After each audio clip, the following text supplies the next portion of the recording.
Marcos capítulo 6.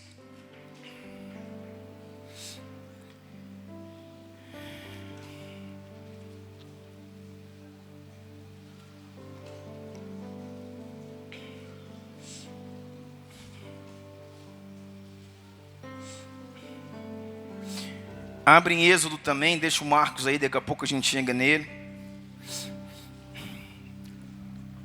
Eu quero mais uma vez, como na noite passada a gente foi, ser prático com você, trazer algumas coisas que nós precisamos.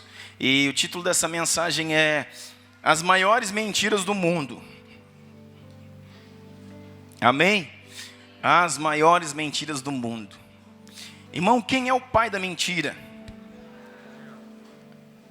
Quem? O diabo é o pai da mentira. Então, irmãos, até o diabo tem pai.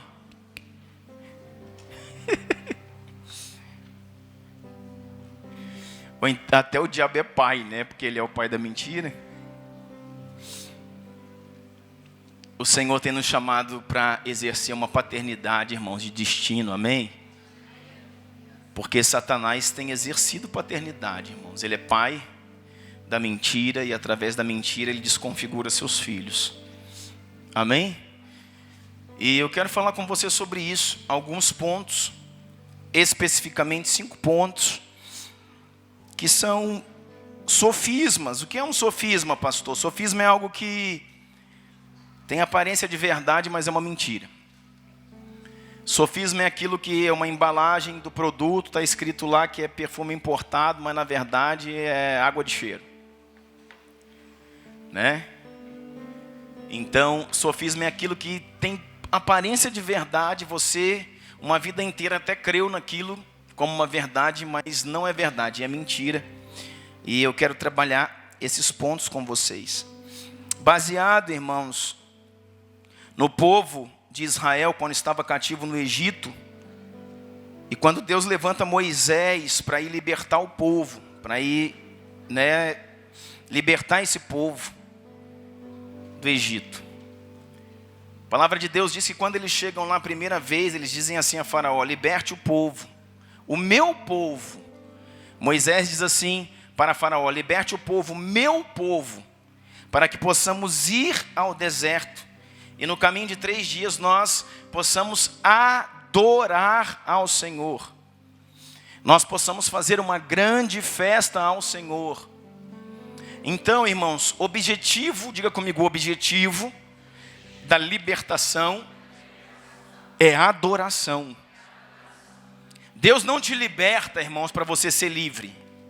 Eita! Deus não te libertou para você ser livre, Deus te libertou para você ser adorador. Porque a adoração é a expressão dos livres. Se você pegar o povo de Israel, em todo tempo de cativeiro, em qualquer lugar, a adoração era minada. Quando eles estavam na Babilônia, eles não adoravam. Quando eles estavam no Egito, eles não adoravam. Sempre que eles eram cativos, fala da opressão, fala de estar na mão, sobre jugo das trevas do inimigo, a adoração era suspensa. Então sempre que Deus vinha, libertava o povo, e o objetivo não era torná-los livres, era torná-los adoradores. E presta atenção comigo aqui, qual é o problema da igreja? É que nós nos tornamos livres e não adoradores. O Senhor veio e nos tirou do império das trevas e nos trouxe, para o reino do Filho do seu amor, para o reino da luz. E nós entendemos como igreja que uma pessoa tem que sair do mundo, ser liberta para ela ser livre. Não, irmãos, ela tem que ser liberta para ela ser adoradora. Isso desde o início ao princípio. Moisés vai lá e fala para o faraó: liberta o povo, porque na condição de livres, eles adorarão a Deus no deserto, farão uma grande festa. Aí eu pergunto para você, você está em adoração? Natan fez uma escola aí de 1 mês falando sobre adoração. Adoração é algo para livres. Adoração é algo para livres. Até porque, irmãos, quando Deus te fez livre, essa liberdade que o Senhor constituiu para você é uma liberdade do pecado. Deus te fez livre do pecado. Deus te fez livre do diabo. Deus te fez livre das ações, da investidura, das ações da carne. Deus te fez livre de tudo isso. Mas Deus te fez servo dele. Então, essa questão de liberdade não se entende muito na igreja, porque a liberdade que Deus te dá é você ser servo dele, porque só é livre quem serve a ele. Se você quer ser verdadeiramente livre, você precisa ser servo. Porque aqueles que batem no peito e dizem, eu sou livre, é o maior escravo. Percebe? Eu faço porque eu sou livre. Aí você fala, está encolerado e não sabe. Está sob julgo total. Quanto mais alguém bate no peito e diz que pode resolver, que pode decidir, que pode isso, que pode aquilo, eu sou livre, é sinal de que ele é escravo. Porque, irmãos, esse é o grito do órfão. Eu sei, eu posso, eu decido, ninguém manda em mim, ninguém tem nada com a minha vida, eu que faço, eu que decido. Eu sei que ninguém aqui fala isso, irmão. Graças a Deus, ninguém fala. Deus está vendo. Ninguém aqui fala isso, né? Ninguém falou isso aqui hoje, em casa, nem ontem, nem essa semana. Ninguém fala, eu sei, eu mando, desmando. Ninguém tem nada com a minha vida, não presta conta. Isso é o grito do órfão.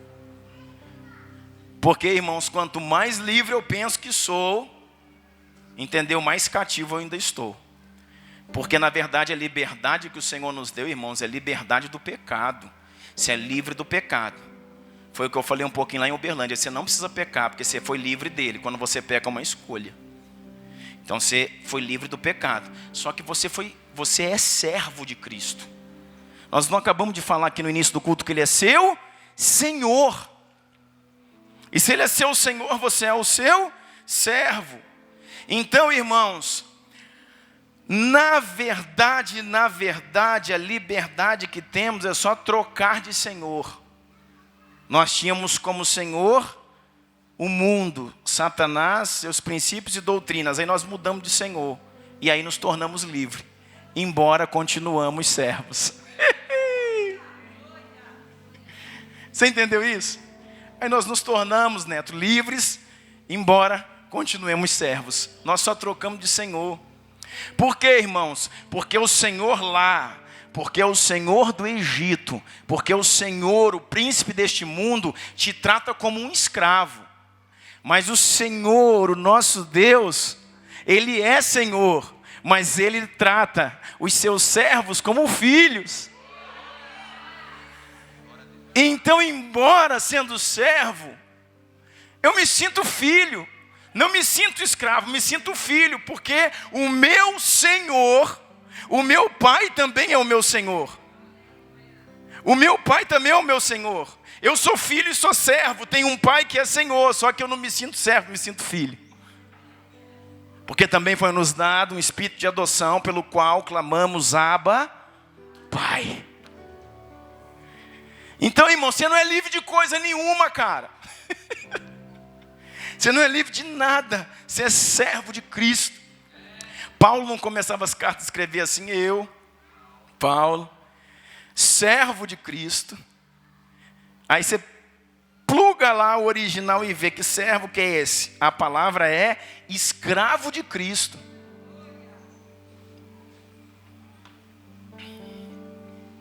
Aí Paulo, quando estava escrevendo as suas cartas, ele escrevia isso. E dizia, alegrai-vos, alegrai-vos sempre no Senhor, alegrai-vos. O cara estava preso, passando fome, passando frio, privações, dores, e mandava o povo se alegrar.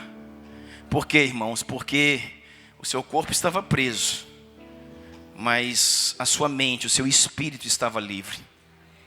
E naquele momento ele conseguia se sentir cumprindo o propósito, em liberdade, em paz. Por isso que ele dizia, alegrai-vos, porque ele estava alegre. Não era uma hipocrisia, ele estava alegre.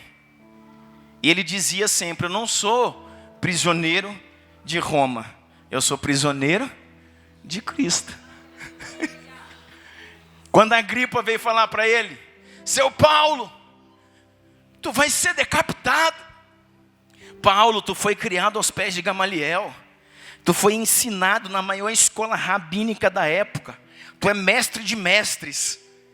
Tu foi discipulado pelo maior teólogo do mundo nesse momento, que é Gamaliel. Tu se assentou na mesa de reis. Teus pais são influentes, Paulo. Esse é o rei Agripa, irmão. Paulo, tua família é amiga da minha. Tu se assentava na minha mesa. Eu sou o rei. Eu sou Agripa, esqueceu? E eu tenho direito de te livrar, de te soltar a qualquer momento. É só você negar esse Deus, esse Jesus que você diz que serve. É só você negar e eu te solto agora. Ele falou: não posso negar, porque também você não pode me soltar, porque eu não sou escravo seu, eu sou escravo dele. Você entendeu isso, irmão? Só pode me livrar aquele que é meu Senhor. E eu não sou servo de Roma. Eu não sou servo seu, então você não pode me livrar. Eu sou servo dele. Eu sou escravo de Cristo. Eu não estou preso pelas causas de Roma. Eu estou preso pelas causas do Evangelho. Eu estou preso pela causa de Cristo. São as causas de Cristo que me prendem. Então que liberdade você pensa que tem? Você entendeu o que é um sofisma? Porque até agora você entrou aqui achando que era o mega livre. E pintava e bordado porque eu sou livre. Paulo com um rei, foi lá visitá-lo na cela e disse: cara, eu sou rei, eu posso te soltar, apenas negue o cristianismo. Ele disse: você não pode me soltar, porque só quem me prendeu é que me solta. E não foi você que me prendeu, quem me prendeu foi ele. E se ele não quiser me soltar, eu continuo preso. Porque eu estou preso, não é por causa de Roma, eu estou preso por causa de Cristo. Eu sou escravo do cristianismo, não é de Roma. Foi ele que me fez escravo por amor ao seu nome. E Paulo dizia: gastarei e me deixarei gastar por amor de vós. Você está entendendo isso? Que tipo de liberdade a gente acha que tem, irmão? Você está vendo o tanto de sofisma que trouxe a igreja até aqui? Então, o povo precisava ser livre do Egito para poder adorar. Diga assim comigo: só um livre pode adorar. Aí você se lembra disso. Em todo momento, quando o povo estava cativo, a adoração era abafada, eles não podiam adorar. Então todo aquele que está no mundo, irmão, é cativo do pecado, cativo da carne, cativo do inferno, de Satanás. Então eles não podem adorar. Então eu preciso me tornar servo de Cristo, livre do pecado, para me tornar um adorador. E aí então Moisés vai lá junto com Arão pedir para que o povo fosse liberto. E diz assim a palavra então, Êxodo 5, verso 1 diz assim: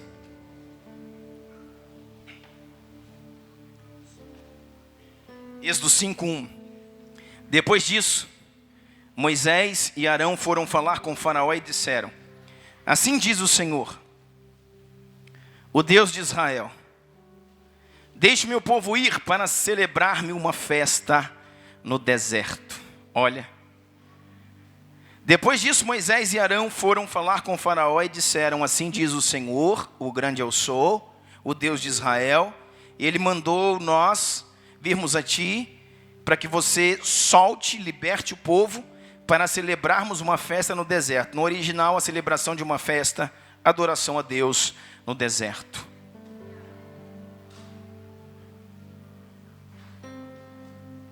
Amém?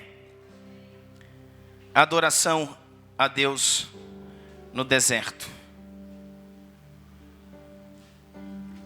Abra sua Bíblia aí em Êxodo 5, verso 6.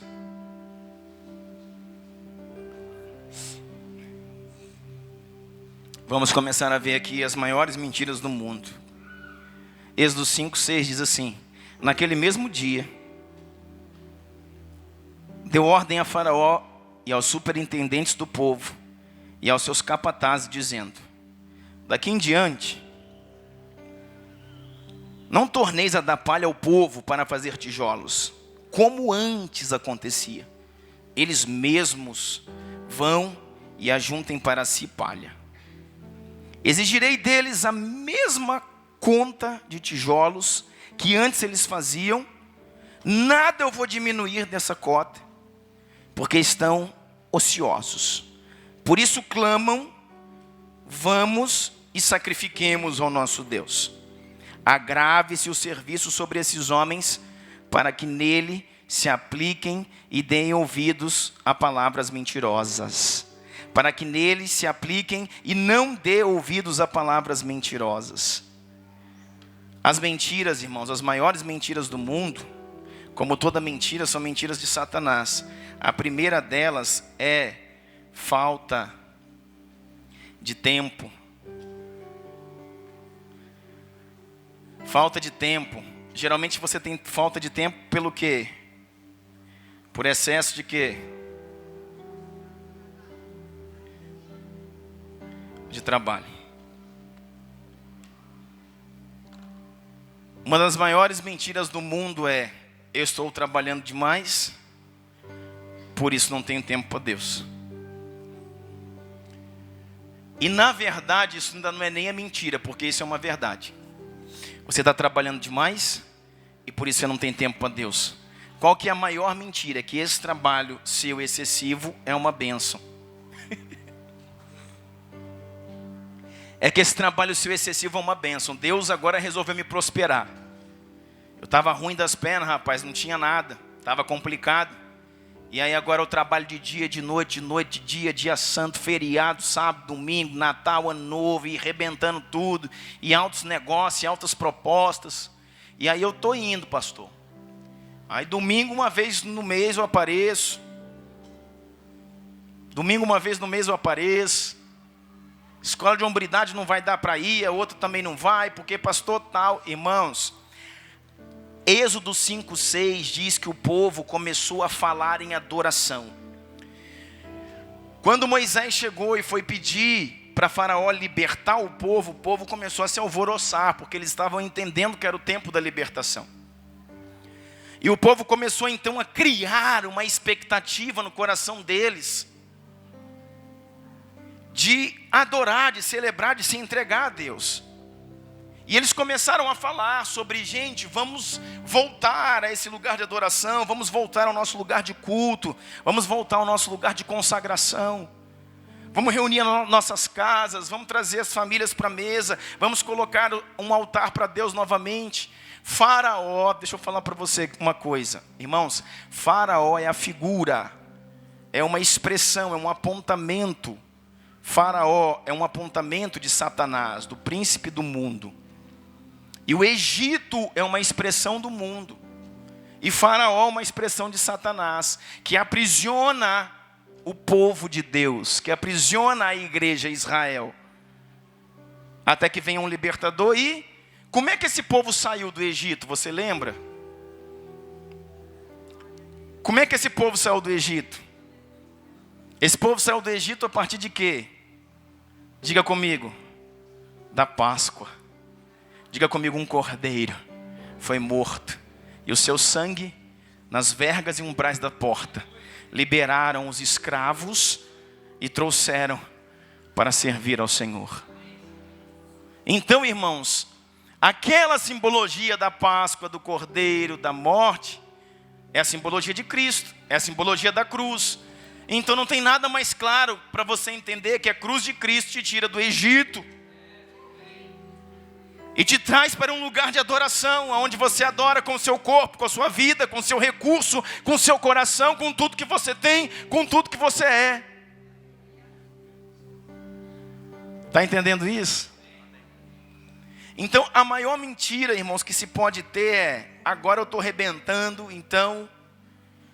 Porque quando eles falaram em adoração, Faraó chega e diz assim: esse povo está muito ocioso.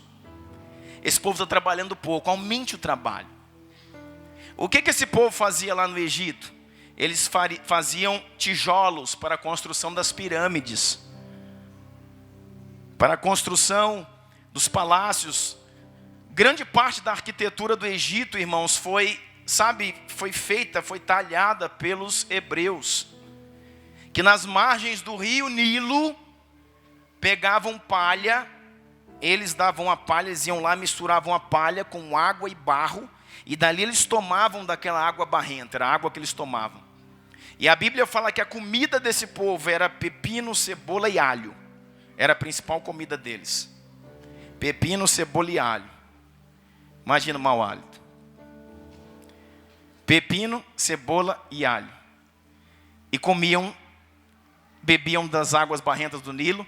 E agora Faraó fala assim: não dê mais palha, você vai cobrar a mesma quantidade de tijolos de antes. A mesma quantidade de tijolos vai ter que ser produzida sem que vocês dêem a palha. O que Satanás está falando, irmãos? Nós vamos aumentar o trabalho, para que eles, se envolvendo mais com o trabalho, esqueçam desse negócio de adoração. Esqueçam desse negócio de jejum de 52 dias. Esqueçam desse negócio de escola, esse negócio de igreja. Vamos aumentar o trabalho. E aí está aqui na Bíblia, aumentou o trabalho e eles foram ficando quietinho, pianinho. Talvez, irmãos, o excesso de trabalho que você acha que é bênção, porque agora, pastor, estou mais envolvido, Deus está arrumando umas coisas aí, eu vou dizer para você, não é Deus não, amigo, que está arrumando tanta coisa para você não participar, não se envolver com nada. Agora meu filho está fazendo tanta coisa, sabe, pastor, é coisa aqui, é coisa ali, é não sei o que, tal, ele está fazendo, sabe, treinamento para ser astronauta. E aí não dá mais para a gente participar de nada, em nada, ele também não pode ir, na escola dominical ele também não vai, porque domingo de manhã, um dia ele tem capoeira, no outro dia ele tem não sei o que, no outro dia ele tem natação, no outro dia ele tem futebol, e aí não sei o que, pastor, sabe, a vida é agitada. Ó, as maiores mentiras do mundo. E você está no ativismo, cara. Você está no ativismo, achando que você está treinando seu filho para ser um grande homem, e você está perdendo seu filho sem estar sabendo. Porque a única coisa, irmãos, que mantém o seu filho como um grande homem, é ele conhecer a Deus e servi-lo sobre todas as coisas. Nós falamos uma coisa interessante lá, quando falávamos para os jovens lá. Que às vezes a gente fala assim, olha, meu filho está namorando alguém fora da igreja. Só que pastor, fica tranquilo, porque o menino é bom. Menino é bom, ô menino bom. Ele não bebe, ele não fuma, ele é quietinho, ele é estudioso, ele é inteligente, é menino bom. Só tem uma coisa, ele não quer nada com Deus. Falei, uai, sou. Falei, irmão, então ele se tornou o pior de todos. Porque se ele não estudasse, bebesse, fumasse, queresse alguma coisa com Deus, Deus resgatava ele e limpava ele todinho, e ele ficava bom de verdade. Porque, irmãos, não querer nada com Deus é a pior coisa que uma pessoa pode expressar na terra. Se tornou maior que o problema de não querer estudar, de não querer trabalhar, de querer beber. O maior problema que alguém pode ter no mundo é não querer nada com Deus, irmão. Você está entendendo? Isso a gente não entende, a gente quer enganar a si mesmo, é sofismo. O menino é bom.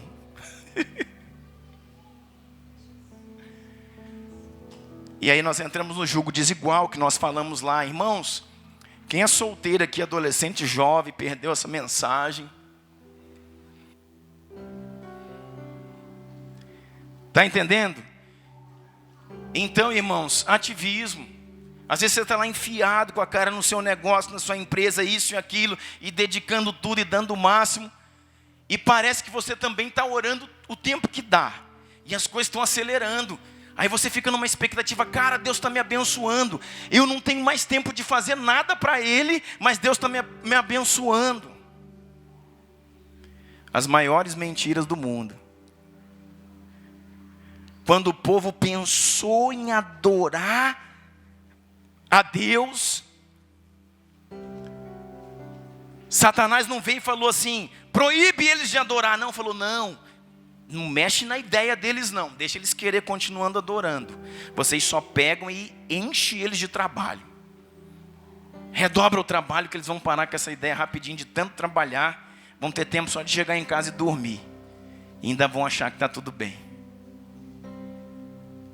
Irmãos, a Bíblia fala que aos seus amados Deus dá até enquanto dorme.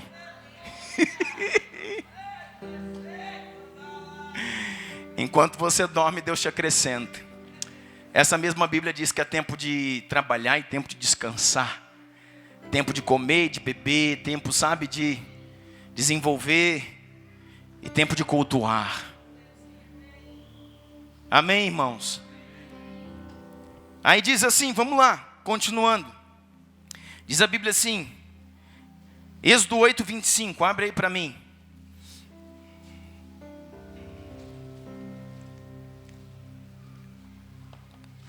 Faraó botou trabalho no povo e nada de liberar o povo. Nada de liberar o povo. Então volta lá o Moisés e o Arão para falar com o Faraó. E manda Faraó liberar o povo, diz: o grande eu sou mandou você liberar o povo. Mas olha o que acontece em Êxodo 8:25, diz assim: então o Faraó mandou chamar Moisés e Arão e disse: vão oferecer sacrifício ao seu Deus, mas não saiam do Egito. Epa!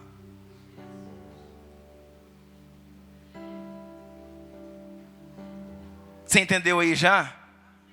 Porque veio uma praga.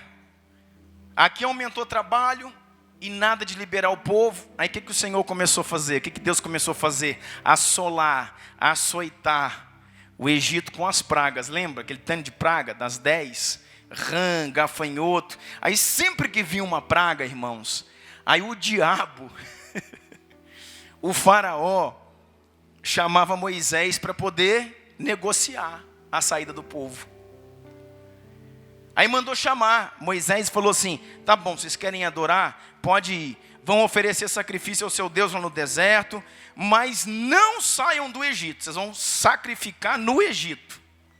Vocês vão sacrificar no Egito. Está aqui o Egito e vocês não precisam sair do Egito. Irmãos, quantos homens estão dessa forma? Quantas famílias ainda estão aonde? No Egito, querendo sacrificar ao Senhor, querendo entregar adoração ao Senhor, querendo entregar, sabe, uma plenitude de culto ao Senhor, sendo que o seu coração, seus pensamentos, seu corpo, suas roupas, sua vida, está tudo preso no Egito. Ainda há uma mentalidade do Egito, um costume do Egito, um coração no Egito, mas você quer adorar o Senhor. E o que o Senhor diz? A palavra dele diz assim, olha, em Deuteronômio 7:6, Jesus falou assim a Israel, Deuteronômio 7:6, pois vocês são um povo santo para o Senhor, o seu Deus. O Senhor, o seu Deus, os escolheu dentre todos os povos da face da terra para ser o seu povo, o seu tesouro pessoal. Iapa! Irmão, você sabe o que é um tesouro pessoal? Você já ouviu falar sobre o tesouro da rainha? Um tesouro da rainha. Um tesouro que é de família, um tesouro geracional que é guardado a 500 chaves. Um tesouro real. É assim que o Senhor chama você, meu irmão. E às vezes você olha para a sua vida e não dá nada por ela. Por isso que você se acaba aí fazendo tantas coisas que desagradam ao Senhor. E não digo só, irmãos, de coisas, sabe, que detonam com a nossa mente, com a nossa alma, com o nosso corpo.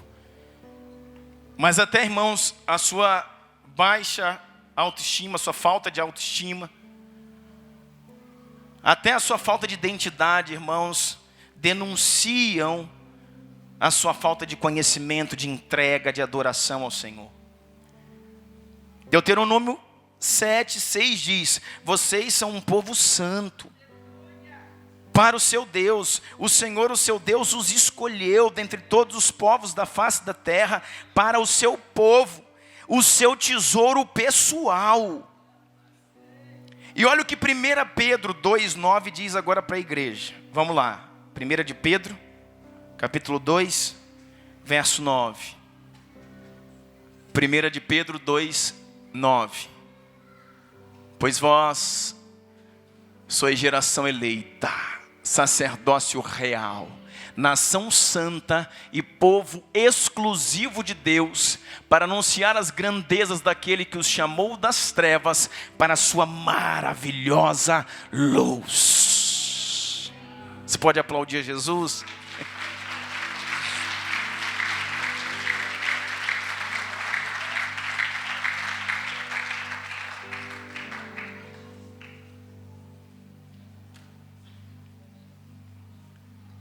Qual que é uma das grandes mentiras, irmãos?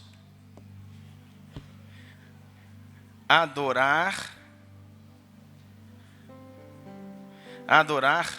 no Egito. Está cheio de gente, irmãos, indo de culto a culto, querendo. Lembra que nós falamos no domingo passado? Irmãos, como que aquilo rendeu muito mais do que eu achava que ia render. Domingo passado nós falamos algo, tudo é negócio. Tudo é um negócio. Isso, irmão, virou um falatório. Eu acho bom quando isso acontece, que o povo está pensando. Você vem da igreja, irmãos, porque ir para a igreja é um negócio. Você faz tal curso, porque fazer tal curso é um negócio. Você anda com tal pessoa, porque andar com tal pessoa é um negócio. E tudo na vida da gente se torna um negócio. E nós deixamos, irmãos, de entender que... Lembra que falamos, irmãos, que o resgate do cristianismo está em tocar com as mãos de Cristo, se mover com os seus pés e pensar com a sua mente, se entregar. Então, nós precisamos entender, irmãos, que é preciso separação, consagração. Satanás não querendo liberar o povo, Faraó não querendo liberar o povo, falou assim: eu libero vocês para adorar. É isso que ele está dizendo. Vocês nunca adoraram aqui no Egito porque era proibido, mas a partir de agora eu libero.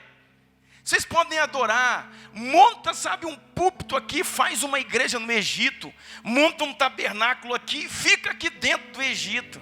Sem vergonha. E Moisés falou: o quê? Porque Moisés entendeu, irmãos, que se o povo continuasse escravo, não existiria adoração. Porque o povo no Egito era um povo escravo, e escravo não adoram. Tiago, capítulo 4, diz assim, irmãos, depois você dá uma lida na carta de Tiago. Muita gente já quis tirar esse livro da Bíblia, sabia?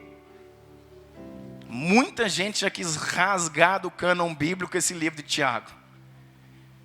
Tiago, capítulo 4, verso 4, diz assim: infiéis, vocês não sabem que a amizade com o mundo é inimizade com Deus? Quem quer ser amigo do mundo faz-se inimigo de Deus.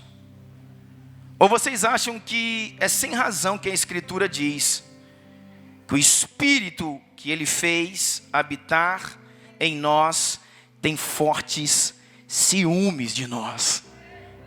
Irmão, isso aqui é forte demais, irmão. Você já ouviu a Bíblia falar isso, hein, Anísio? Que o Espírito Santo tem ciúme de você, cara. Quando você está, sabe, querendo aprontar, quando a gente está querendo aprontar, quando a gente está querendo, sabe, pensar o que não deve pensar, falar o que não deve falar, fazer o que não deve fazer, vestir o que não deve vestir. O Espírito Santo, irmão, tem ciúme. E aí, Natan? Deixa eu falar uma coisa para você. Às vezes seu marido não tem ciúme de você, mas o Espírito tem. Às vezes sua esposa não tem ciúme de você, Mas o Espírito de Deus tem, sabe por quê? Porque diz, cara, não fala isso, não toca nisso, não faz assim, não anda assim, porque você é meu, como um tesouro particular. Eu te comprei por um alto sangue, eu te remi, custou muito caro, você é meu.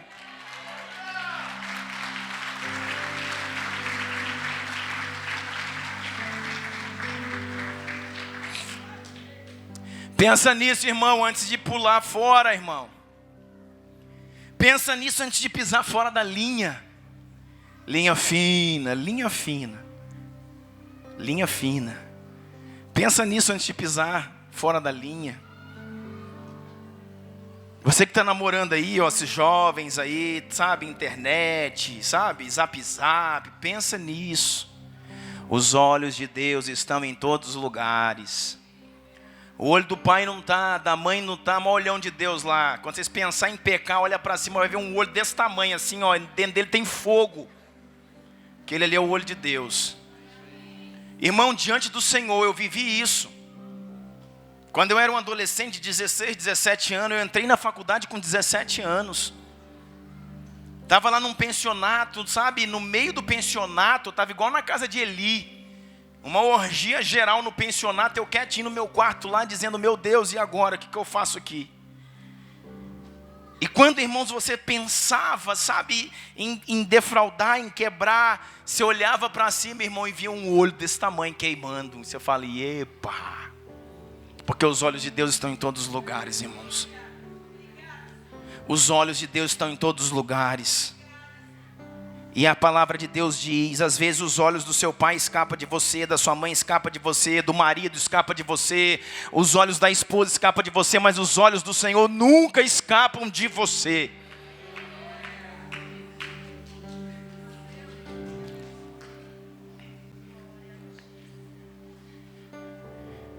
Ou vocês acham que é sem razão que a Escritura diz que o Espírito que Ele fez habitar em nós, o Espírito que Ele fez habitar em nós, nós nos tornamos uma casa adornada, uma casa onde o Espírito Santo habita em nós, e como habitante Ele tem ciúmes desta casa, mas Ele nos concede graça maior. Por isso diz a Escritura, Deus se opõe aos orgulhosos, mas concede graça aos humildes. Portanto, submetei-vos a Deus e resisti ao diabo, e ele fugirá de vós.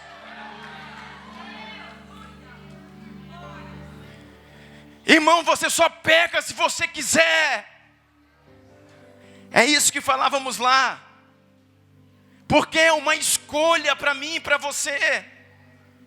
Quando eu digo, pastor, não, eu peco porque eu não consigo. Então você não é nova criatura. Porque para uma nova criatura você é livre do pecado.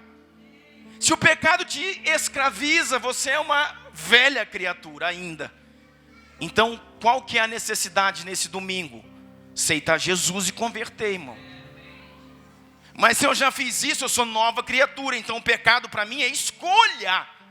Porque Jesus fala aqui, tentação vem aí, irmãos, é resistir ao diabo, e ele fugirá de vós. Amém, meu irmão? Aí, falou isso para Moisés, adora aqui mesmo, monta o templo aqui, vocês adoram aqui. Aí Moisés falou, negativo, nós queremos que você, a ordem que temos é que você, Faraó, liberte o povo. Aí Faraó, não liberto. Aí praga nele, irmão. Praga nele. Cada vez vinha uma praga. Aí toda vez que vinha uma praga, ele mandava novamente chamar Moisés. Êxodo 8, 28, diz assim. Êxodo 8, 28.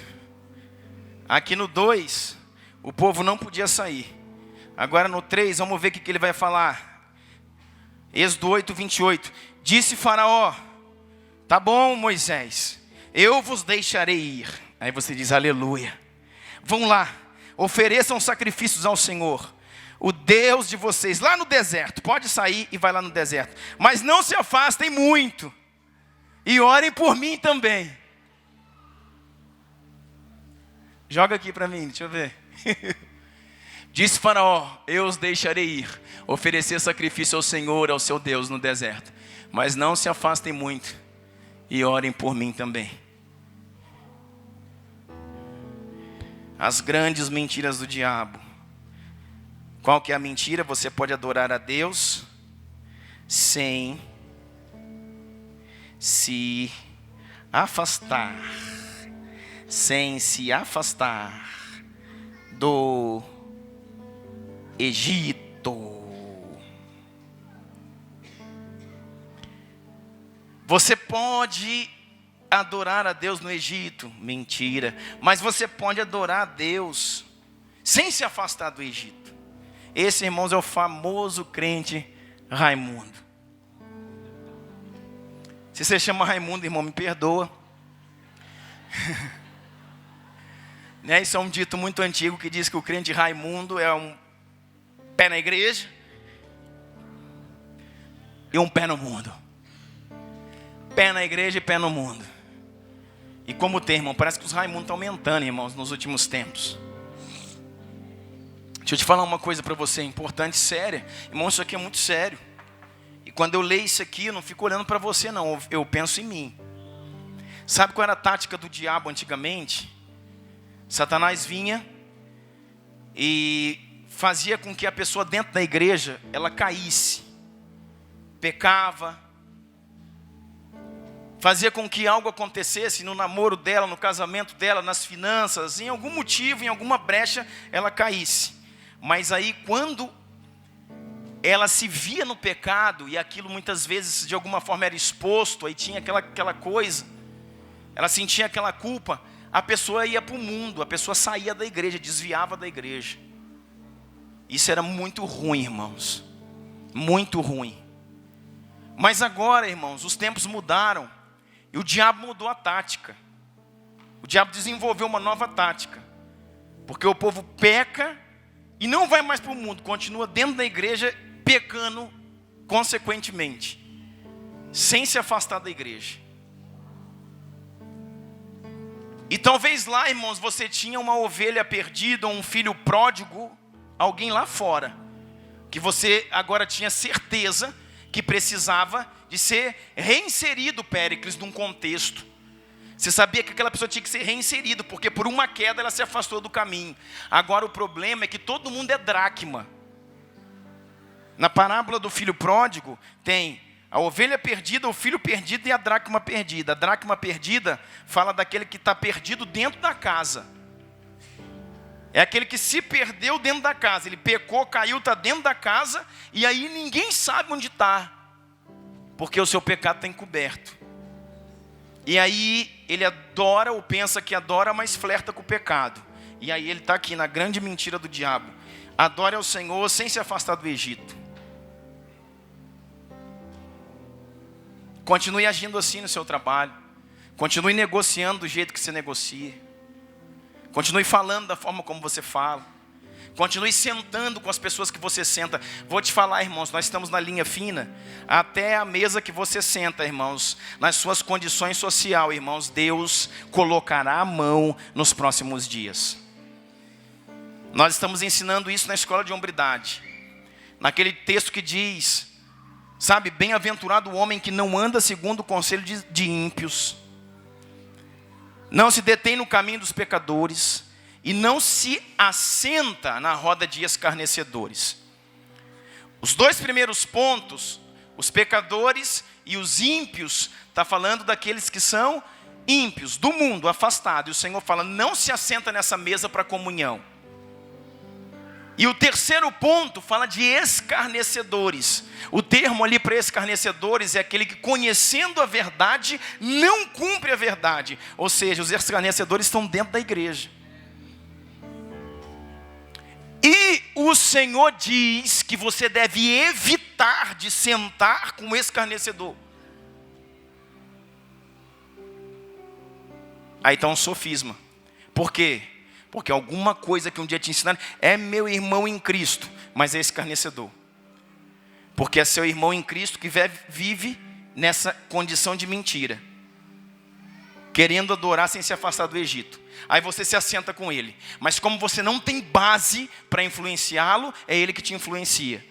Então você, cada vez que senta com ele, te lança uma farpa no seu espírito. Cada vez que você se assenta com ele, ele lança uma farpa no seu coração. E o Senhor te diz assim: alguém vai sentar com ele, mas não é você. Vai sentar com ele, irmãos, aquele que está capacitado, preparado, treinado, organizado, comissionado por Deus para sentar lá e falar: irmão, eu estou aqui porque eu te amo. E deixa eu falar o que você precisa. Pá, pá, pá, pá, pá, pá, pá. Eu vim orar pela sua vida, como instrumento de Deus. Eu vim como profeta do Senhor para a sua casa, para a sua vida. Aí você pode ir, irmãos.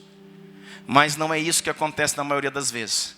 Nós nos assentamos para falar disso, falar da construção, falar do projeto, dinheiro que podia ir para cá, para lá, do fulano, do não sei o que, disso, daquilo e tá, e não sei o que lá, e para lá, para lá, para lá. Às vezes até de coisas que são fora da igreja, e vai, e vai, e vai. E cada vez que você se assenta, irmãos, uma farpa no seu espírito é liberada. De coisas que seus olhos nunca se abriram para ver. Mas depois você sai daquela mesa, você fala assim: não é que aquilo que o fulano falou é verdade mesmo? E eu nunca tinha percebido isso? E não é verdade, é uma mentira do inferno. E vou te dizer, irmãos, tem que ser o cara. Tem que ser muito forte para falar: eu sinto, mas não contamina assim. Você sai dali pensando: poxa, eu nunca tinha pensado nisso. Eu nunca tinha olhado assim para tal pessoa que aquele amigo lá falou. Será que é desse jeito mesmo? Você está sendo contaminado. E esse é o escarnecedor. Aquele que, conhecendo a verdade, não cumpre e contamina. Bem-aventurado o homem que não anda segundo o conselho dos ímpios, nem se detém no caminho dos pecadores, nem se assenta na roda dos escarnecedores. Antes, o seu prazer está na lei do Senhor. Na sua lei ele medita de dia e de noite. E será como árvores plantadas junto a ribeiro de águas, que estendem as suas raízes e no tempo oportuno prosperará, florescerá.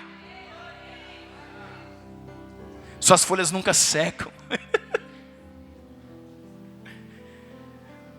Você está entendendo isso, irmãos? Qual que é o terceiro ponto aqui? Vai lá. Adora ao Senhor sem se afastar do Egito. Como é que está seu namoro? Como é que está sua empresa? Como é que está seu casamento? Como é que está sua vida, meu irmão? Como é que estão seus filhos? Deixa eu falar uma coisa para você. O povo saiu. Na 10ª praga o povo saiu. Vocês sabem disso.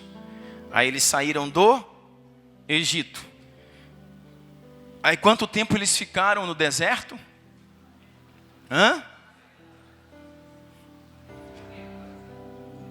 Quanto tempo eles ficaram? 40 anos no deserto.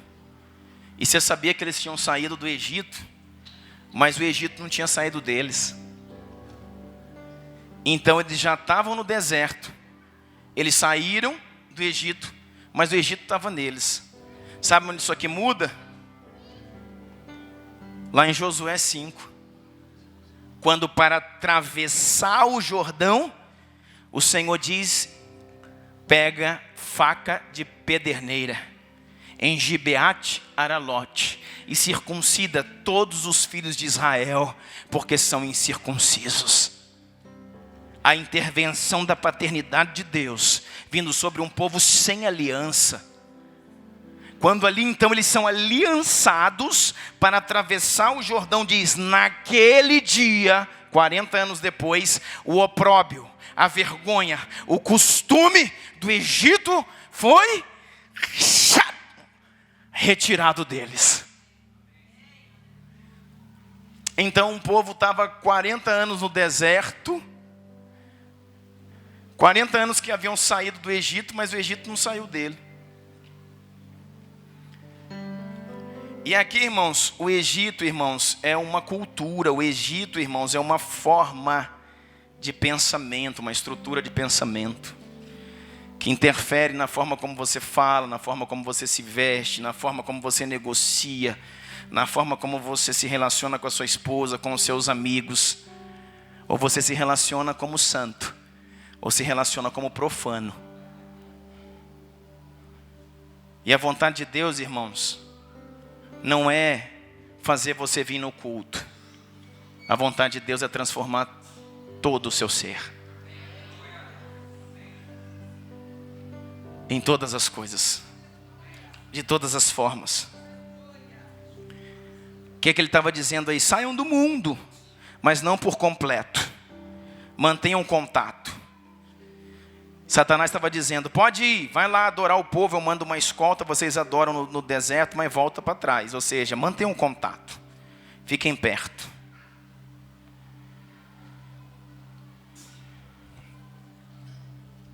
Quarto, penúltimo, no quarto diz assim, aí o Moisés fala, não, negativo de forma nenhuma, nós não aceitamos essa proposta porque ela é uma mentira do diabo. Aí manda praga, e quando manda praga, o que acontece? Faraó manda chamar Moisés. Êxodo 10, verso 8 diz assim, Êxodo 10, verso 8 diz assim, Êxodo 10, verso 8. Então Moisés e Arão foram trazidos de volta à presença de Faraó, que lhe disse, vão e prestem culto ao Senhor, o seu Deus. Mas diga-me quem irá. Moisés respondeu, temos que levar todos, sem exceção, os jovens, os velhos, os nossos filhos, as nossas filhas, as nossas ovelhas, os nossos bois, porque vamos celebrar uma grande festa ao nosso Senhor. Disse-lhe Faraó, vocês vão mesmo precisar do Senhor quando eu deixá-los ir com as mulheres e crianças? É claro que vocês estão com má intenções. Faraó perguntou, vocês vão precisar das crianças e das mulheres para fazer culto? Vocês estão de má intenção. Verso 11. De forma alguma.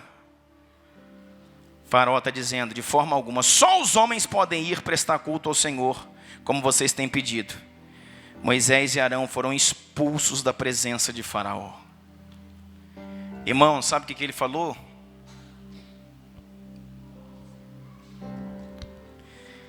Tá bom, eu libero os homens. Irmão, o diabo não é bobo não é burro não. Ele falou assim, os homens são os cabeças, são os articuladores, são os guerreiros. É a tropa, é a força. Libera esses homens, deixa esse povo embora, a gente fica com as mulheres e as crianças. As crianças nós escravizamos, eles vão se tornar homens, força de trabalho, né? Porque vão crescer cativos, escravos. E as mulheres, nós usurpamos as mulheres dos hebreus e puxamos uma genealogia egípcia. E os homens mandam embora. Pode adorar quem eles quiser, onde quiser, pode ir embora sozinho. Sabe qual é a mentira, irmão, do diabo? Que você pode adorar ao Senhor sem sua família. Adoração é coisa de família. Sabe por quê, irmãos, que a igreja enfraqueceu? Porque as famílias se fragmentaram. E aí sabe o que aconteceu? A esposa adora sozinha, o marido fica em casa. Ou o marido adora sozinho, a esposa fica em casa. Nós temos na igreja, irmãos, esposas que adoram sozinhos, maridos que adoram sozinhos e filhos que adoram sozinhos. Os filhos vêm, mas os pais não. E aí está o fracasso de uma sociedade. Aí está o fracasso de uma sociedade. Algo, irmãos, que eu comecei a entender, uma frase que eu escrevi nesses dias. E eu falei, Deus, eu preciso entender mais antes de liberar isso, antes de pregar sobre isso. O Senhor falou assim para mim, sabe? A degradação total de uma sociedade está não só no falso ensino, ou seja, não só no ensino falso, mas na degradação, ou seja, na liberação parcial do ensino verdadeiro. Porque, irmãos, uma verdade incompleta é uma mentira. E é isso que nos prende. Nós sabemos aquilo que é falso. A maioria de nós sabe o que é falso. Não, isso aí é falso. Isso é engano, isso aí não é bíblico. Mas, na verdade, nós entendemos e seguimos parcialmente. E uma verdade parcial é uma mentira. Porque, irmãos, a verdade exercida do jeito errado, a coisa certa, feita do jeito errado, é morte. Por quê, irmãos? Porque de boas intenções, o inferno está cheio. Então o que é um sofisma? O que é sofisma? Eu fiz de todo o meu coração, minha intenção é boa, então Deus me perdoa. Conversa, irmão. Davi foi buscar a arca onde? Onde que Davi foi buscar a arca? Em Kiriat Jearim, na casa de Abinadab. Quanto tempo essa arca estava lá esquecida? Pelo menos mais de 40 anos. Tem alguns que dizem que mais de 100 anos. Porque estava no governo dele, no governo de Saul, que foi 40, no de Samuel, que foi antes. Estava lá esquecida. Quando Davi assume o governo de Israel, o que ele fala? Vamos buscar a arca. E ele vai todo empolgado, coração queimando, latejando, dando glória a Deus, cheio, sabe, da vontade, da presença de Deus. Só que ele pega a arca, que é de boa intenção, uma boa prática, mas em vez de colocar no ombro dos levitas e vir trazendo como era a lei, ele joga a arca num carro de boi, numa carroça e traz. O que acontece? Uzá morre. Está tendo morte no caminho. Está entendendo? Irmãos, a Bíblia diz que a arca está no carro de boi. Carro de boi é uma carruagem. O boi está vindo. Quando chega na eira de Quidom, o boi tropeça. Sabe o que significa boi? Boi fala de serviço, de força. O boi está tropeçando na pedra. A pedra é Cristo. Cristo se tornou um tropeço para que um serviço fosse paralisado. E a arca que está no carro está caindo. Uzá tenta segurar a arca. Quando ele tenta segurar a arca, ele é fulminado automaticamente. A palavra Uzá significa força. Quando você tenta segurar a força, quando você tenta segurar a presença na força do homem, existe morte. Então o que Davi fala? Para tudo, senão mais gente morre. Vai para casa, jejum, oração, lágrimas, cinza, pano de saco. O que eu tenho que fazer? Está entendendo isso? Então a intenção era boa, mas a forma que foi feita era errada. Então, esse ditado que não é bíblico é real. De boas intenções, o inferno está cheio. Porque não interessa a sua intenção se você quebra o princípio. Quantos estão comigo aqui? Você entendeu? E aí, eu quero dizer para você, irmãos, que os homens falaram: nós não vamos sem os nossos filhos, sem as nossas esposas. Toda adoração, irmãos, parcial, todo avivamento, irmãos, todo avivamento, ele é antecipado por uma restauração familiar. Malaquias 4 foi quando falamos aqui mais cedo, Malaquias 4, na oração do início desse culto. Malaquias 4:2. Mas para vocês que reverenciam o meu nome, o sol da justiça se levantará trazendo cura em suas asas. E vocês sairão e saltarão como bezerros soltos na estrebaria. E ele fará com que o coração dos pais se voltem para os seus filhos, e o coração dos filhos para os seus pais. Do contrário, eu virei e castigarei a terra com maldição. Sabe o que está sendo dito aqui em Malaquias, irmãos? Sobre um avivamento. Está dizendo que todo movimento pré-avivamento, todo movimento pré-avivamento se baseia na restauração da família. Quando aconteceu um outro momento desse na Bíblia, Joel 2:27. Joel 2:27 diz: então vocês saberão que eu estou no meio de Israel, Eu sou o Senhor, o seu Deus, não há nenhum outro. Nunca mais o meu povo será humilhado. E depois disso, derramarei do meu espírito sobre toda a carne. Os seus filhos e suas filhas profetizarão. Os seus filhos e suas filhas profetizarão. Presta atenção nisso, meu irmão. Joel 2:28. Depois disso, eu derramo o espírito sobre toda a carne. Depois disso o quê? Da reconciliação da família, da restauração da família, casamento, mulher, homem, filhos, jovens. Depois disso, avivamento. Depois disso, a promessa para os pais. Depois disso, eu derramarei do meu espírito sobre toda a carne. Os seus filhos, as suas filhas profetizarão. Os seus pais, os velhos terão sonhos. Os jovens terão visão. E sobre todos os servos e servas, empregados, derramarei sobre todos o meu espírito. Que tipo de avivamento? Um avivamento que o Brasil precisa, irmãos. Um avivamento que toca as empresas, que toca o comércio. Um avivamento que toca indústrias. Diz aqui sobre seus servos, seus empregados, seus funcionários. Sobre tudo aquilo que tem sua influência. Derramarei do meu espírito, diz o Senhor. Conserta a tua casa e tu vai ver tudo que tu tem à tua mão caminhar 1000 por hora.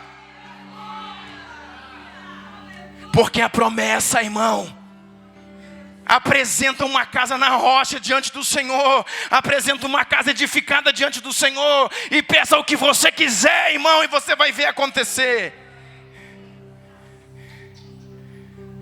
Um dia eu li uma frase, irmãos, que dizia assim: não há nada mais forte, não há nada mais poderoso, não há nada mais imponente, não há nada mais significativo em toda a terra. Aí dizia assim: não há empresa, não há funcionários, não há grandes conquistas, não há nada tão poderoso que um pai, uma mãe e os seus filhos sentados em torno de uma mesa, estabelecendo um altar de adoração a Yeshua. Ah, Jesus! Não existe nada na terra mais poderoso que uma família por completa rendida aos pés do Senhor Jesus. Irmão, Joel 2 é uma profecia para o tempo de hoje. É um livro profético. Vou ler de novo. Então vocês saberão que eu estou no meio de Israel. Eu sou o Senhor, o seu Deus. Não há nenhum outro, nunca mais o meu povo será humilhado. Está falando, olha, nunca mais o meu povo será humilhado. Se consertem, restauram. E diz assim: depois disso, dessa restauração, desse conserto, eu derramarei o meu espírito sobre toda a carne. Aí diz aos pais, então os pais, os seus filhos, mas também as suas filhas profetizam. Os velhos, ou seja, os seus pais, os seus anciãos, terão sonhos. E os jovens terão visões. Até sobre os servos, até sobre os empregados e as servas, eu derramarei do meu espírito naquele dia. Eita, meu Deus do céu. Irmão, você já viu o que a gente pode fazer com essa terra? Você já viu o que a gente pode fazer com essa terra? Irmãos, quantas famílias tem aqui nesse lugar? Quantas famílias? 50 famílias, 80, 100 famílias. Irmãos, se 100 famílias de Araguari se apresentarem como casas na rocha, o que pode acontecer nessa cidade? Se cada lugar que nós temos influência, o meu escritório, o seu escritório, o meu consultório, a loja do outro, a empresa do outro, a casa do outro, o Uber do outro, for tocado com a glória de Deus, irmãos, Araguari vai sair no jornal. Um avivamento. Eu não sei até onde sua mente alcança. Às vezes você fica assim. Vou dizer uma coisa, irmãos. Não morre logo não, irmão. Espera um tempo aí. Uns dias você vai ver, irmão. Aí vocês vão falar assim: não era que aquele louco que falava aquelas coisas lá.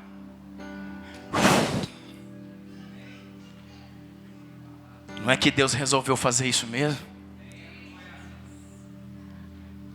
Quantas coisas, irmãos, na nossa vida nós ousamos a começar e muitos falaram, isso aí é impossível, não vai acabar.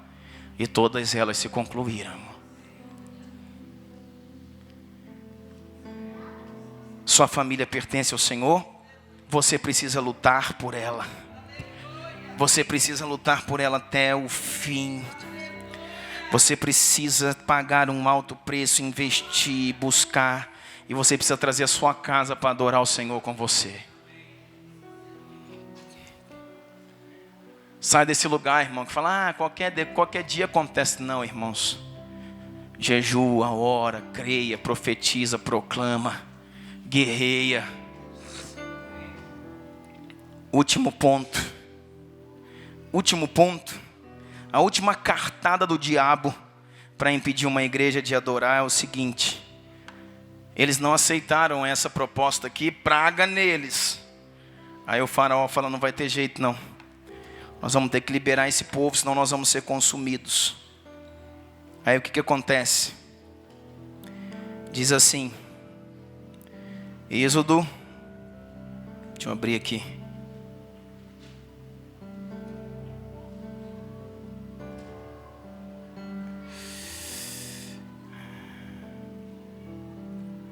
Êxodo 10, 24. Então Faraó mandou chamar Moisés e disse, vão, prestem culto ao Senhor.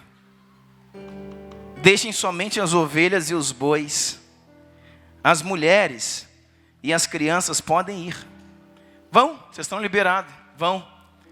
Vão vocês, as suas esposas, seus filhos, suas filhas, podem ir. Leve toda a sua família, vão adorar o Senhor. Deixe aqui apenas os seus bois. Deixem somente as ovelhas e os bois. Mas Moisés contestou. Tu mesmo, Faraó, nos dará os animais para o nosso sacrifício e holocausto, que ofereceremos ao Senhor. Além disso, os nossos rebanhos também irão conosco. Nenhum casco de um animal, nenhuma unha de um animal será deixado no Egito. Temos que escolher alguns deles para prestar culto ao Senhor, o nosso Deus. Enquanto não chegarmos ao local, não saberemos quais animais sacrificaremos. Sabe qual que é a quinta aqui, irmãos? A mentira do diabo, que você pode adorar o diabo, irmãos, com a sua vida, mas deixar o seu dinheiro no mundo. Deixar os bois, o recurso e as ovelhas. O meu recurso serve o mundo. Não, o seu recurso serve a Jesus. O seu recurso serve ao Senhor. Talvez aqui, irmãos, muitos quando começou aqui achavam que tinha uma adoração perfeita, genuína. Mas a adoração genuína, irmãos, é a adoração que cumpre, irmãos, esses 5 passos. A preferência de qualidade de tempo do Senhor, devocional, prioridades para Deus, adorar não no Egito, se afastar totalmente, romper ligações com o mundo, você adorar com a sua família e deixar tudo que é do Senhor envolvido com o reino. Quantos de nós, irmãos, até hoje, tanto tempo na igreja, não conseguimos, irmãos, nos livrar de Mamon? O que é Mamon, irmãos? Mamon é o Deus do dinheiro. Mamon é o Deus que dita o recurso do mundo. E você tem seus negócios, quanto tempo na igreja? E você acha até que é um servo fiel, mas você não consegue ser um dizimista. Você não consegue ser um ofertante. Você não consegue, irmãos, entrar num projeto. Eles vão fazer um projeto, querido. Você dá, sabe, o que está sendo proposto é isso, isso, isso. Se você não pode dar isso, faça a sua proposta. Dê R$10 por mês até o final. Ah, eu não posso. Você é governado por Mamon, não pelo Senhor. Porque eu vou dizer para você, irmãos, tudo posso naquele que me fortalece. Se é o Senhor que me fortalece, eu posso todas as coisas. E eu preciso entender, irmãos, que quando foi dito então para Moisés, olha, leve o povo de Israel, leva todo mundo, vai com todo mundo, pode ir embora. Só faz uma coisa, deixa os bois, os rebanhos de vocês ficam com a gente. É a última cartada, Moisés falou, não. Nem uma unha, nem um casco, nem um chifre. Nada de um animal nosso do Senhor ficará no Egito. Libere os nossos animais. Olha a autoridade. Ainda disse assim, e vou dizer para você, além dos nossos, levaremos também os de vocês. Sabe que isso vai acontecer, irmãos? Há profecias de 20 anos atrás, que nos últimos dias, irmãos, no Brasil haveria uma transição na economia, uma transferência de recursos para a igreja do Senhor, para tocar as nações da terra. Há 20 anos o Senhor está falando isso. Há 20 anos. Irmãos, eu tenho 42 anos, e eu lembro de ter 12. Ou seja, 30 anos. Eu lembro de ter 12, de ter 13, 14 anos e lembrar isso. Chegará um tempo de uma transição nos recursos, em que os recursos da nação brasileira serão transicionados para a igreja, porque a igreja do Brasil precisa tocar as nações da terra. A maior mentira do mundo é que você pode ser, irmãos, um bom servo sem ser um dizimista fiel. É mentira. Vou dizer para você, irmãos, e esse tipo de pensamento toma os diversos lugares da igreja. Tem gente que quer subir em altar, irmãos, cantar, adorar. Tem gente que quer pregar, que quer ensinar e não é fiel ao Senhor naquilo que é princípio básico, dizimar, ofertar. O que é isso, irmãos? A maior mentira do mundo. Você pode ser um bom servo, é só você dedicar o seu coração. Deus enviou seu filho, que morreu na cruz, não foi para salvar o seu coração. Jesus derramou o seu sangue, não foi para salvar a sua empresa, não foi para salvar o seu coração. Ele derramou o seu sangue para salvar toda a sua vida, para que tudo aquilo que você tivesse influência passasse a ser dele. A verdadeira adoração, irmãos, numa verdadeira adoração, a minha casa, a minha empresa, os meus negócios, tudo que eu tenho, servem e glorificam a Jesus. Tudo que eu tenho de influência, glorifica a Jesus.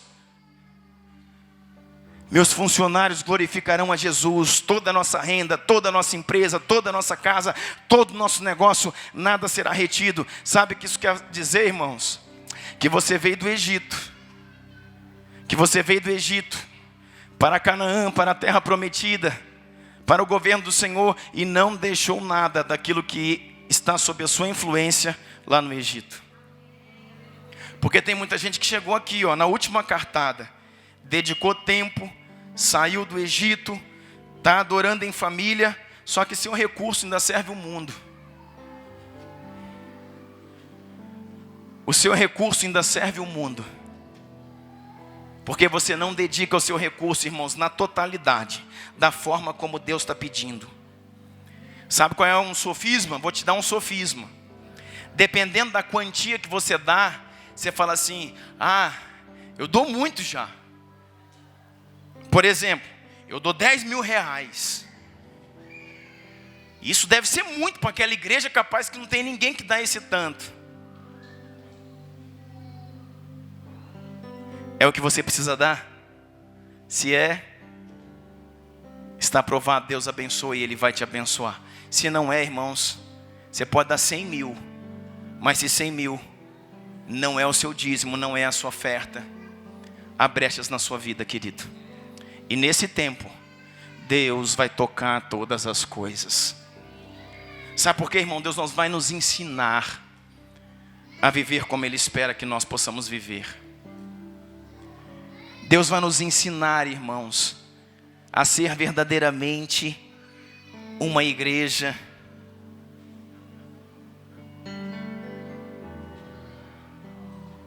na verdade, a maior verdade.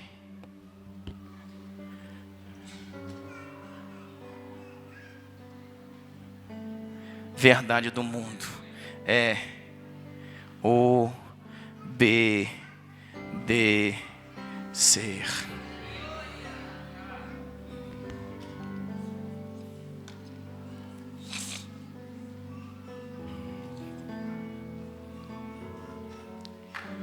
Os maiores homens do mundo, querido,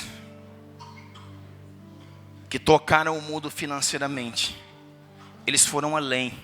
Eles não negociaram os 10% que eles tinham que dar, nem os 20%, eles deram 30%, deram 40%, deram 50%, entenderam, tudo é do Senhor. William Colgate, irmãos, da pasta de dente que você conhece, que comprou a Gessi, que comprou a Colinos, que comprou a Palmolive, que comprou tudo no mundo, chegou a dar 90% de todo o faturamento da sua empresa para o Senhor e ficar só com 10%. E 10% desse homem, irmãos, mantinha a família dele toda espalhada pelo mundo. 10%. A biografia de William Colgate diz que um dia ele orou e falou: Pai, eu já estou velho, estou no final da minha vida, queria fazer um pedido para o Senhor. Eu agradeço ao Senhor pela sua fidelidade infinita. Pela sua fidelidade infinita. Eu vivo com 10%. E eu vou dizer uma coisa para o Senhor: é muito para nós. Sabe o que ele pediu a Deus? Deus, tudo que temos hoje, apenas bem administrado, pode sustentar 100 gerações na minha família. Conta, irmãos, o que é 100 gerações? É só administrar. Eu quero pedir ao Senhor, apenas ajude os meus descendentes a administrar. Não precise nos dar mais nada. Dê a quem precisa, abençoe os outros. E a resposta que Deus deu para ele falou: filho, eu quero dizer para você que tudo aquilo que você colhe é só a semente que você planta. Eu não posso deixar de te abençoar apenas se você deixar de dar aquilo que você me dá.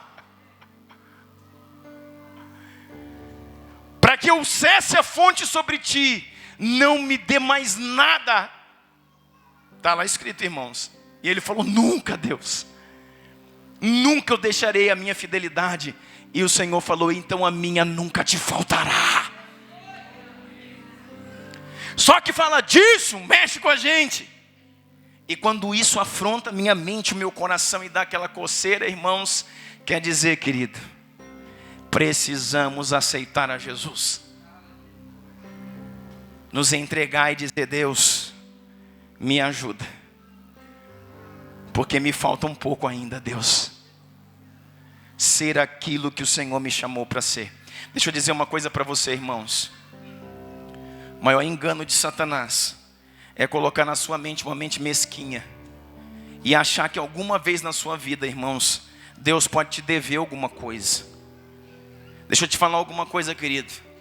Se eu estou aqui, se você está aqui acreditando, se você está aqui acreditando que Deus, irmãos, vai salvar a sua vida, eu estou aqui porque eu vou para a eternidade. Deus vai salvar a minha vida. Irmãos, o Deus que vai salvar a sua vida não pode abençoar a sua empresa? O Deus que vai salvar a sua vida não pode abençoar seu negócio? O Deus que vai salvar a sua vida não pode curar o câncer? Deus pode tirar a sua vida do inferno, mas não pode tirar o caroço do seu peito. Deus pode tirar a sua vida do inferno, mas não pode tirar a AIDS do seu sangue. Que tipo de pensamento é esse, irmãos?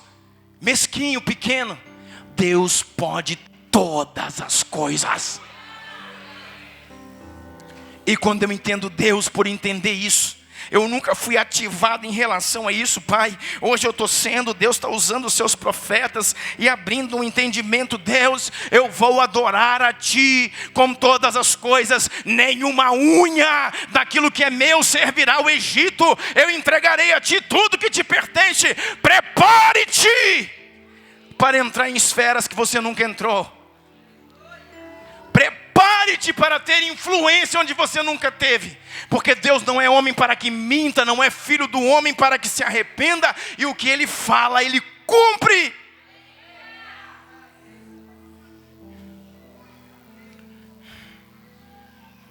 Não tema, irmãos, em entregar nada que o Senhor te pede. Sabe por quê? Na verdade, Ele nunca quis te tirar coisa nenhuma. Tudo que Deus te pede é apenas uma habilitação para que Ele te entregue. Quando Deus te pede, Hilton, quando Deus te pede, é uma habilitação dele para te entregar algo. Sabe por quê? Porque aquilo que Ele te pede, Ele sabe que você pode entregar. Mas se você não entregar, existe milhões de servos que podem entregar. Só que Ele não quer de outro, Ele quer de você.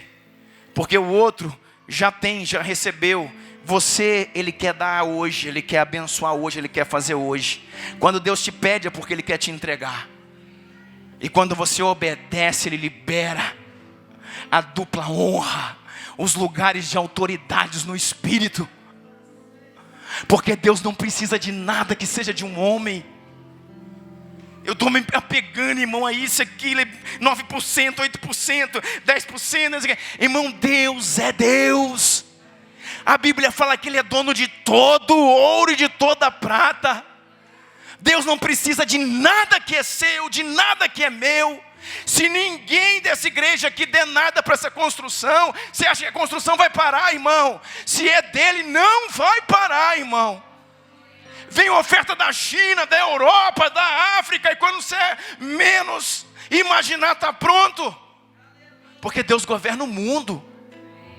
Mas quando Deus coloca em Araguari, diante de um povo, uma oportunidade como essa, Deus está sinalizando: eu quero abençoar essa cidade, eu quero abençoar esse povo, eu quero abençoar essa comunidade. Por isso acordem, trabalhem e confiem. Porque é dando que se recebe, é crendo que se entra no sobrenatural. Pedro está lá vendo a tempestade. E o Senhor diz: acalmem-se, sou eu. E Pedro diz: se tu és, se é tu mesmo, manda eu ir ter contigo. O Senhor falou: cai para dentro, irmão. Vem. Vem. Senhor, se é tu mesmo que me pede isso, e é algo tão difícil como caminhar sobre águas, como chegar numa janela do segundo, terceiro andar de um prédio e dar um passo como eu vou dar aqui. Aqui é fácil. Se eu der esse passo aqui, eu vou cair ali no chão. E não vai me acontecer muita coisa, mas vai lá em cima. Põe um pé aqui.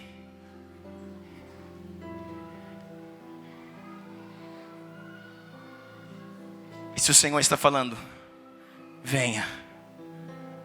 Venha. Pedro, venha.